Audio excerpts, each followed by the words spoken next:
Hello friends, अस्सलाम वालेकुम। Welcome back to our channel homemade recipe official. मैं रुखसार आज आपके लिए लेकर आई हूँ होममेड गुलाब जामुन की रेसिपी, जो कि हम हलवाई स्टाइल में बनाने वाले हैं। हलवाई जिस तरह से बनाते हैं बस उसी स्टेप्स को हमें फॉलो करना है। मतलब कि हमें मावा भी घर पर ही बनाना है और छेना भी घर पर ही बनाना है। हलवाई रोज़ रोज़ तो बाज़ार से उसे ख़रीद कर नहीं लाएंगे ना, क्योंकि उनका तो रोज़ का ही काम है गुलाब जामुन बनाने का।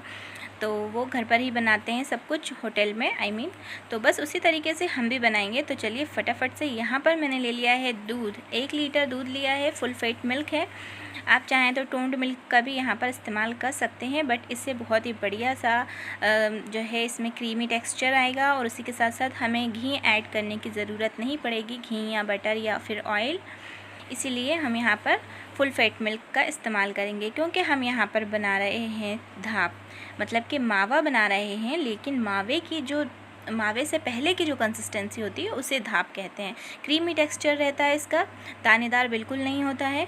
तो बस उसी तरीके से पकाना है। तो यहाँ पर जो है आपको दूध को उबालना है और उबालना है और उबालना है।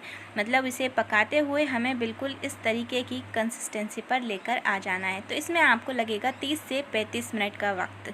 ज़्यादा टाइम हमें इसमें नहीं लगेगा, 30 से 35 मिनट ही लगेगा 1 लीटर दूध में। हमें इसमें कुछ भी ऐड नहीं करना है, सिर्फ दूध है ये, सिर्फ दूध से ही हम धाप बनाएंगे। तो आपको बस करना ये है कि पूरे टाइम आपको इसको चलाते ही रहना है, चम्मच चलाते ही रहें, रुकना नहीं है, वरना तली में भी लग सकता है। और ये मलाई जो आसपास जमा हो रही है इसे भी जमा नहीं होने देना है। इससे क्या होगा कि दानेदार मावा बन जाएगा। इसीलिए हमें दानेदार मावा तो बनाना नहीं है। तो फिर आप इसे लगातार चलाते रहें, 1 मिनट भी हमें रुकना नहीं है, फटाफट चलाते ही जाना है। और इस बात का भी ध्यान रखें कि हमें गैस की फ्लेम को हाई रखना है। हाई फ्लेम पर ही हमें बनाना है, शुरुआत से ही हमें गैस की फ्लेम को हाई रखना है, लो पर बिल्कुल भी ना बनाएं। इससे क्या होगा कि जो मावा है उसका कलर चेंज हो जाएगा। वो कलर हमें नहीं चाहिए, येलोइश कलर जो आ जाएगा वो नहीं चाहिए। हमें चाहिए क्रीमी कलर, क्रीम कलर जो होता है बस वही हमें चाहिए, बढ़िया सा। तो इसीलिए इसके लिए आपको चाहिए कि इसे लगातार चलाते रहें। तो यहाँ पर आप देखेंगे ये बहुत ज़्यादा थिक हो चुका है। अगर हम इससे ज़्यादा इसे पकाएंगे तो फिर ये दानेदार मावा बन जाएगा, जो कि हमें नहीं बनाना है। हमें इसकी कंसिस्टेंसी को थोड़ा सा इस तरह का फ्लोई रखना है। आप देखेंगे कि ये इस तरह से स्पैचुला से गिराने पर गिरेगा। बस यहाँ पर हमारा जो दूध है वो बिल्कुल परफेक्टली धाप बन चुका है। गैस की फ्लेम को ऑफ़ कर देंगे और इसे इसी तरह से कढ़ाई में रहने देंगे। अभी हम इसे ट्रांसफ़र नहीं करेंगे और इसी में ठंडा होने देंगे। तो थोड़ी देर के लिए इसे चम्मच से चलाते रहें और फिर कढ़ाई में इसे अच्छी तरह से फैला दें, जिससे कि ये जल्दी ठंडा हो जाएगा और इसी के साथ ये थोड़ा सा हार्ड हो जाएगा। आप चाहें तो इसे अभी निकाल करके फ्रिज में भी रख सकते हैं 5 से 10 मिनट के लिए, उससे भी ये थोड़ा सा हार्ड हो जाएगा। पर मैं इसी तरह से इसे फैला दूंगी, क्योंकि अभी मेरे पास टाइम है थोड़ा सा, क्योंकि मैं यहाँ पर 1 लीटर दूध से और धाप बनाने वाली हूँ, क्योंकि मैं 2 लीटर दूध का धाप बना रही हूँ। तो फटाफट से मैं बाकी का भी धाप बना लेती हूँ। आधे घंटे बाद, मतलब कि ये जब टोटली ठंडा हो जाएगा उसके बाद आप देखेंगे कि ये कुछ इस तरह से दिखने लगेगा, हार्ड हो गया है। तो अब इसे आप पूरा इकट्ठा कर लेंगे और उसके बाद किसी भी बर्तन में ट्रांसफ़र कर लेंगे। तो यहाँ मैं आपको बता दूं कि 1 लीटर दूध में 200 ग्राम धाप बन करके तैयार हो जाती है बहुत ही आसानी से। और इसका टेक्सचर आप यहाँ देखेंगे तो बहुत ही ज़्यादा क्रीमी है, बिल्कुल भी इसमें एक भी दाना नहीं पड़ा है। बहुत ही बढ़िया, इतना ही सॉफ्ट हमें चाहिए। तो बढ़िया से हमारा धाप बन करके तैयार हो गया। तो अब इसे मैं एक बॉल में ट्रांसफ़र कर लेती हूँ और अब हम बना लेते हैं छेना, यानी कि पनीर बना लेते हैं घर पर ही। तो यहाँ पर मैंने 1 लीटर दूध लिया हुआ है, तो मैंने 2 लीटर दूध से धाप बनाया हुआ है, इसीलिए मैं 1 लीटर दूध का यहाँ पर इस्तेमाल कर रही हूँ छेना बनाने के लिए। तो दूध को मैंने रख दिया गर्म होने, और जैसे ही इसमें उफान आएगा हमें गैस की फ्लेम को कर देना है ऑफ़ और इसे 1 से 2 मिनट के लिए कर लेना है ठंडा, क्योंकि यहाँ पर हमें दूध को फाड़ना है। दूध को ठंडा हमें इसलिए करना है क्योंकि हमने यहाँ पर फ्रेश दूध लिया हुआ है, 1-2 दिन पुराना दूध नहीं है। अगर 1-2 दिन पुराना होगा तो वो थोड़ा जल्दी फट जाएगा, लेकिन दूध फ्रेश है, इस वजह से हम अगर अभी इसमें कुछ भी ऐड करेंगे तो ये जल्दी से नहीं फटेगा। तो 1-2 मिनट ठंडा करने के बाद मैं यहाँ पर इसमें ऐड करूँगी विनेगर। 1½ टेबलस्पून मैंने विनेगर इस्तेमाल किया है और मैं इसे एक साथ ही ऐड कर दूँगी। आप चाहें तो इसे बैचेज़ में ऐड कर सकते हैं, थोड़ा थोड़ा ऐड करते जाएं और चम्मच से चलाते जाएं। तो यहाँ पर मैंने जैसे ही इसमें विनेगर ऐड किया, अब मैं इसे चम्मच से इसे चलाते जाऊंगी और चलाते हुए हमें थोड़ा सा वेट करना है।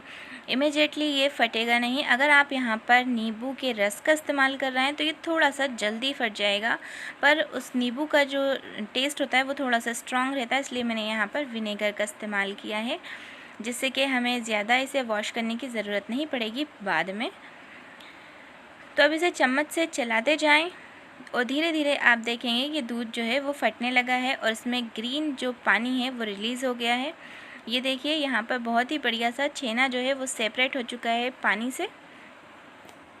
तो अब जो है हम इसे निथार करके अलग कर लेंगे, इसका पानी अलग कर लेंगे और छेना अलग कर लेंगे। उसके लिए हमें चाहिए हम एक बॉल ले लें या फिर आप कोई भी वेसल का इस्तेमाल कर सकते हैं। एक कॉटन का कपड़ा लेना है आपको और उसे उस पर प्लेस करना है और उसमें सारा ही छेना फटा हुआ जो दूध है उसे ऐड कर देना है और उसके बाद हम इसे अच्छी तरह से निचोड़ लेंगे।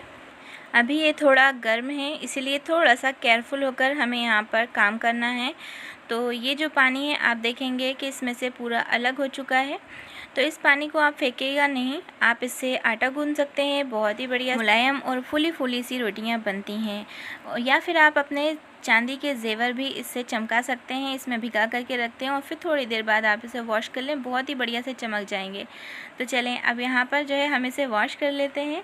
क्योंकि हमने इसमें विनेगर का इस्तेमाल किया है तो उसका टेस्ट जो है वो निकल जाए, इसलिए मैं यहाँ पर इसे सिर्फ एक ही बार वॉश करूँगी। अगर आप यहाँ पर नींबू का इस्तेमाल कर रहे हैं, नींबू के रस का, इसे दूध को फाड़ने के लिए, तो फिर आप इसे 2 से 3 बार वॉश करिएगा, वरना जो नींबू का टेस्ट है वो छेना में आ जाएगा। तो छेना को अच्छी तरह से निचोड़ें जिससे कि इसका सारा पानी निकल जाए, या फिर इस तरह से आप इसे कहीं पर लटका दें जिससे सारा पानी निथर जाए। अब यहाँ पर हम थोड़ा सा वज़न करके देख लेते हैं, क्योंकि हम मेजर कर रहे हैं कि हम जो बना रहे हैं गुलाब जामुन वो बिल्कुल परफेक्ट बने। तो आपने हलवाई को देखा होगा कि उनके यहाँ बहुत ही सारी मिठाइयाँ बनती हैं, गुलाब जामुन बनती हैं, तो बहुत ज़्यादा क्वांटिटी में बनती हैं। तो कई हलवाई जो हैं इसे नाप करके ही बनाते हैं, जिससे कि उनकी जो मिठाइयाँ हैं वो बिगड़े ना, बिल्कुल परफेक्ट मेजरमेंट के साथ बने और हमेशा एक ही जैसी बने। इसके लिए वो हमेशा जो है वज़न करके सारी चीज़ों को बनाते हैं। तो यहाँ हम भी उसी तरीके से बना रहे हैं। तो यहाँ पर 1 लीटर दूध से हमें 230 ग्राम धाप मिली है।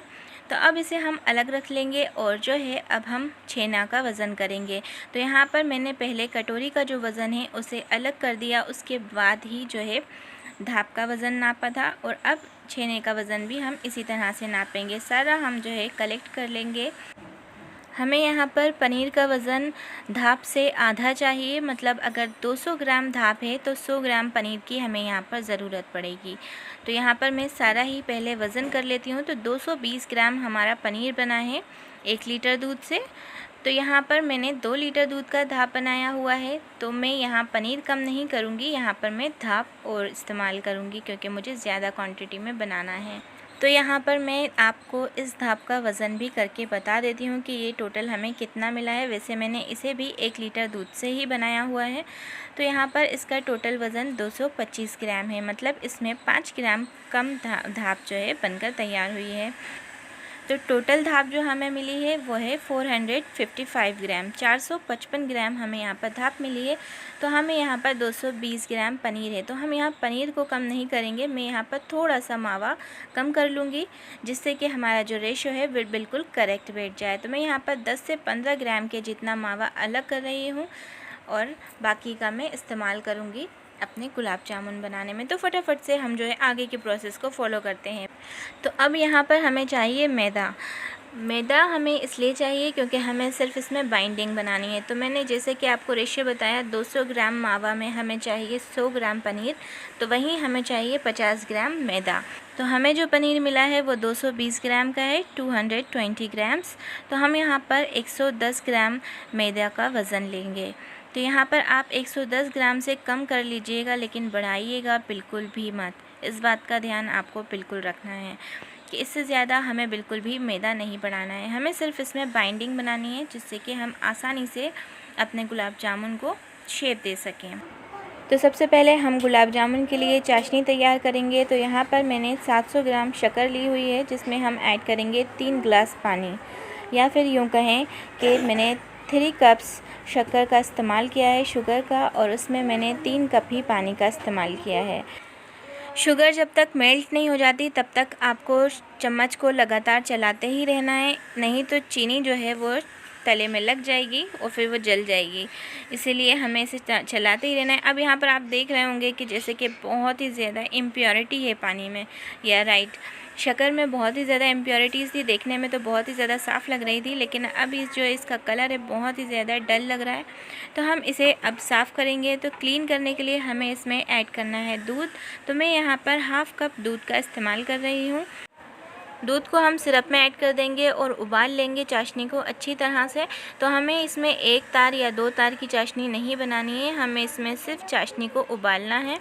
तो इसलिए हमें इस सारे प्रोसीजर को फटाफट से करना होगा। तो मैं यहाँ पर गैस की फ्लेम को हाई करी हुई हूँ, जिससे कि इसमें तुरंत ही उबाल आ जाए। तो यहाँ पर जैसे ही इसमें उबाल आएगा आप देखेंगे कि दूध जो है वो फट जाएगा, और जिसकी वजह से सारी इम्प्योरिटी दूध के साथ में आ जाएगी ऊपर। तो इसे हम एक स्ट्रेनर से स्पून की हेल्प से सारा ही जो स्क्रैप किया हुआ है सब अलग कर देंगे। तो इस स्टेप को फॉलो करने से हमारी चाशनी बिल्कुल क्लियर हो चुकी है। तो अब फटाफट से हम इसमें उबाल लेंगे। चाशनी को उबालना है हमें, ज़्यादा ना उबालें, इस बात का ध्यान रखें। तो 5 से 10 मिनट में से और उबाल लूँगी। तो 5 मिनट में ये देखिए बढ़िया सी क्लियर हो चुकी है ना हमारी चाशनी। तो अब मैं इसमें ऐड करूँगी हाफ़ लेमन जूस, नींबू का रस मैं यहाँ पर ऐड कर रही हूँ, जिससे कि हमारी जो चाशनी है वो क्रिस्टलाइज़ ना हो। और अब मैं यहाँ पर ऐड करूँगी 3 से 4 इलायची, जिसको मैंने कूट लिया है थोड़ा सा, जिससे कि बढ़िया सा फ्लेवर आए। और उसी के साथ हाफ़ टी स्पून मैं यहाँ पर केवड़ा एसेंस का इस्तेमाल कर रही हूँ। आप चाहें तो आप अपना फेवरेट कोई भी एसेंस इस्तेमाल कर सकते हैं, या फिर इलायची ही बहुत है।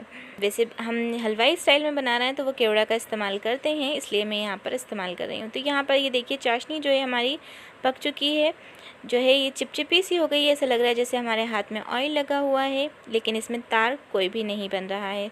तो गैस की फ्लेम को ऑफ़ कर दें और इसे कवर करके रख दें, जिससे कि ये गर्म ही रहे। अगर ठंडी हो भी गई तो हम इसे दोबारा से गर्म कर सकते हैं। तो यहाँ पर चाशनी तैयार है। तो अब हम डो तैयार कर लेते हैं गुलाब जामुन के लिए। तो यहाँ पर मैंने एक बड़ी सी थाली ले ली है। आपको बड़े प्लेट का ही इस्तेमाल करना होगा आटा लगाने के लिए, यहाँ पर गुलाब जामुन का डो तैयार करने के लिए। तो यहाँ पर आप देख रहे होंगे धाप 2 अलग अलग कलर में दिख रही है, क्योंकि एक मैंने ये जो बनाया है ये बहुत ही ज़्यादा सॉफ्ट बना है, और इसका कलर भी बहुत ही बढ़िया सा आया है, क्योंकि इसे मैंने नॉन स्टिक पैन में बनाया हुआ है। लेकिन ये जो मैंने बाद में बनाया था उसे मैंने एल्यूमिनियम के भगोने में बना लिया था। इसकी वजह से उसका जो कलर है वो बहुत ही ज़्यादा बेकार सा हो गया है। बेकार नहीं हुआ, पर थोड़ा सा डिफरेंट हो गया है उससे। तो इस बात का आप ध्यान रखें कि आपको अगर बनाना है तो आप आयरन की कढ़ाई का इस्तेमाल करें, या फिर नॉन स्टिक पैन का इस्तेमाल करें। एल्यूमिनियम या स्टील के बर्तन का इस्तेमाल ना करें, स्टील में भी बहुत जल्दी से चिपक जाता है इसलिए। और जैसा कि आप देख रहे हैं मैंने यहाँ पर बहुत ही बढ़िया सा इसको मसल कर बिल्कुल सॉफ़्ट कर लिया है, क्योंकि ये पहले से ही सॉफ़्ट था। तो हमने इसे और ज़्यादा सॉफ़्ट कर लिया, ताकि इसमें कोई भी दाना अगर बचा हो तो वो दानेदार जो मावा रह गया हो तो वो ना हो इसके अंदर। तब फटाफट से हमें पनीर को भी इसी तरह से चिकना कर लेना है, सॉफ़्ट करना है। तो मसल कर हमें आटे को बहुत ही बढ़िया सा बिल्कुल सॉफ्ट और चिकना सा डो तैयार करना है। गुलाब जामुन का डो आप जितना गूँधेंगे, जितना उसे मसलेंगे ना, उतना ही बेहतरीन बनेगा। तो यहाँ पर मैंने पनीर को भी बहुत ही बढ़िया सा, देखिए बहुत ही ज़्यादा सॉफ्ट सा हो गया है। तो ये पहले से ही सॉफ्ट था, तो अगर बाज़ार का अगर आप पनीर का इस्तेमाल कर रहे हैं ना, तो आप उसे जो है ग्रेटर से पहले घिस लें, उसके बाद ही आप इसे चिकना करें। ग्रेटर से हमें ग्रेट करने में पनीर को फिर बहुत ही ज़्यादा आसानी हो जाती है उसे चिकना करने में। तो यहाँ पर जो है पनीर बहुत ही बढ़िया सा सॉफ्ट हो चुका है, इसमें एक भी ऐसा नहीं लग रहा है कि दाना बचा हो। तो अब जो है हम भाप और पनीर दोनों एक साथ मिला देंगे, अच्छी तरह से मिक्स कर लेंगे और उसके बाद इसे मसल के 2 से 3 मिनट के लिए अच्छी तरह से फिर से हम इन्हें चिकना कर लेंगे। तो हमें जितना अच्छा हम इसे गूँथेंगे ना, बहुत ही बढ़िया हमारी गुलाब जामुन बनकर तैयार होंगी। इसलिए बहुत बढ़िया सा हमें इन्हें मिक्स करना है और चिकना कर लेना है। तो अभी तक मैंने 8 से 10 मिनट तक इसे अच्छी तरह से मसल लिया है चिकना करने के लिए। और अब जो है हम इसमें ऐड करेंगे मैदा। तो मैदे के लिए हम इसे पहले थोड़ा सा फैला लेंगे, जिससे कि आसानी से हम जो है मैदे को इसमें मिक्स कर सकें। तो हमें मैदा सारा ऐड नहीं करना है एक साथ, 2 से 3 टेबलस्पून जितना हम बचा लेंगे, बाकी का हम इसमें ऐड करेंगे, जिससे कि बाद में हमें प्रॉब्लम ना हो कि अगर मैदा ज़्यादा हो जाएगा तो। इसलिए हम थोड़ा थोड़ा ऐड करेंगे। यहाँ पर मैंने 1/4 टीस्पून बेकिंग पाउडर का इस्तेमाल किया है, not baking soda. Baking powder हम इसमें ऐड करेंगे और आप चाहें तो इसे स्किप भी कर सकते हैं, वैसे कोई ज़रूरत नहीं है। अब आपको ये सोचने की ज़रूरत नहीं है कि हमने यहाँ पहले ही मैदा नाप लिया है तो फिर हमें थोड़ा थोड़ा ऐड करने की क्या ज़रूरत है, हम सारा ही ऐड कर दें यहाँ। नहीं, हमें सारा ऐड नहीं करना है, क्योंकि जो भाप होती है उसकी कंसिस्टेंसी में थोड़ा सा फ़र्क हो सकता है, मैदा जो है वो थोड़ा सा डिफरेंट हो सकता है, इसलिए हमें थोड़ा थोड़ा करके ऐड करना है। आटा अगर बिल्कुल परफेक्ट लग जाता है तो फिर हमें इसमें ऐड नहीं करना है, और अगर आटा बंध नहीं रहा है एक साथ तो हमें फिर ऐड करते रहना है। तो यहाँ पर मैंने 1 टेबलस्पून जितना ऐड किया, बाकी का बचाया हुआ है। अभी पहले मैं इतना मिक्स करूँगी और फिर उसके बाद हम बाकी का मिक्स करेंगे अगर ज़रूरत लगती है तो। लेकिन जितना हमने नापा था उससे ज़्यादा मैदा बिल्कुल भी इस्तेमाल ना करें, वरना क्या होगा कि जो आपके गुलाब जामुन हैं वो बहुत ही ज़्यादा हार्ड हो जाएंगे, और ऐसा नहीं होना चाहिए। तो यहाँ पर मैंने सारा ही मैदा ऐड कर दिया है, बाकी का जितना भी बचा हुआ था। और अब इसे हमें अच्छी तरह से ही गूँथना होगा। अब इसमें हम मैदा बिल्कुल भी ऐड नहीं करेंगे। यहाँ पर आप देख रहे हैं बहुत ही ज़्यादा सॉफ्ट है, तो डो हमें सॉफ्ट ही बनाना है, हार्ड बिल्कुल भी ना करें।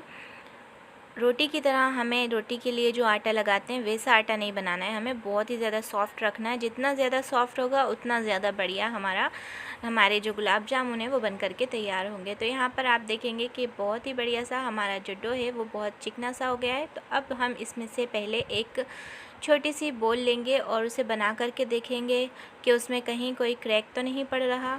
अगर इसमें क्रैक पड़ रहा है तो आपको आटे को और ज़्यादा गूँथने की ज़रूरत है, और नहीं तो फिर कोई ज़रूरत नहीं है।